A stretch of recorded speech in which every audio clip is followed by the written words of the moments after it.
In today's lesson, we're going to explore a literary device that you can use to bring your writing to life. It's called alliteration, and it's all about playing with sounds, consonant sounds in particular.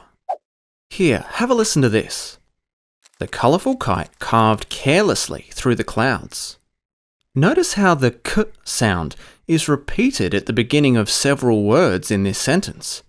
Well, that's alliteration, the repetition of the same consonant sound in close succession, usually at the beginning of words. Now, you might be thinking that our kite sentence was a bit of a tongue twister. Well, that's because most tongue twisters are examples of alliteration. For example, the famous tongue twister, Peter Piper picked a peck of pickled peppers, uses the p sound at the beginning of nearly every word in the sentence. Alliteration. So, why should I use alliteration in my writing? Well, using alliteration is all about deliberately creating something special or interesting for your audience, to make them feel something, think something, or even do something.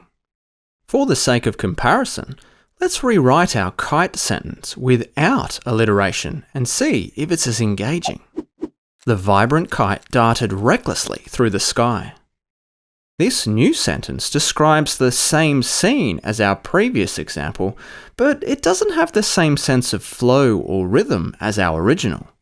And flow and rhythm is exactly what we want in this sentence, because we're trying to help our audience imagine the swift, carefree movements of a kite. The use of alliteration helps the audience sense this movement. Let's look at another example of alliteration. Slipping seamlessly across the sand, the brown snake stalked its prey.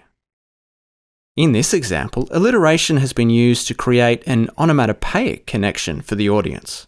This is because the s sound used throughout the sentence sounds a lot like the hiss of a snake. Again, alliteration helps the audience conjure up this image as they're reading. So, is creative writing the only place I can use alliteration? Certainly not. And now that you know about it, I'm guessing you start spotting it everywhere. So, here's 4 places that you're likely to find alliteration being used. Number 1. Poetry. Poets love playing with sounds, and many use alliteration to convey a mood or a feeling, or to add a sense of playfulness to their writing. Number 2. Songwriting. Similarly, songwriters frequently use alliteration in their lyrics to create orally pleasing phrases with a sense of percussion and rhythm. This is particularly the case in genres such as rap and hip-hop. Number 3. Characters. Next time you watch a movie or read a novel, take note of the number of character names that use alliteration.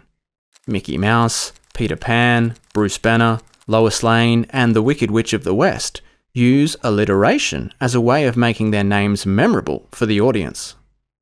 And number 4, brands and advertising.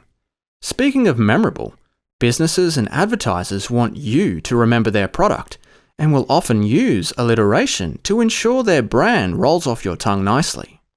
Examples of this include Coca-Cola, Chupa Chups, Dunkin' Donuts, and Tic Tac.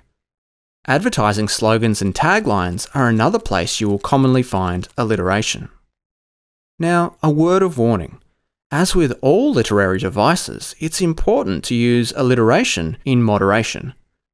Use it too often, and it will lose that sense of being special or interesting for the audience, a bit like adding spice to a meal.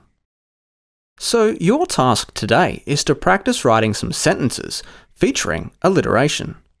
I'm going to give you a list of suggested consonants to try, but feel free to experiment with others if you're feeling adventurous. We hope you enjoy refreshing your rich writing repertoire with alliteration. Thanks for watching. We'll see you soon.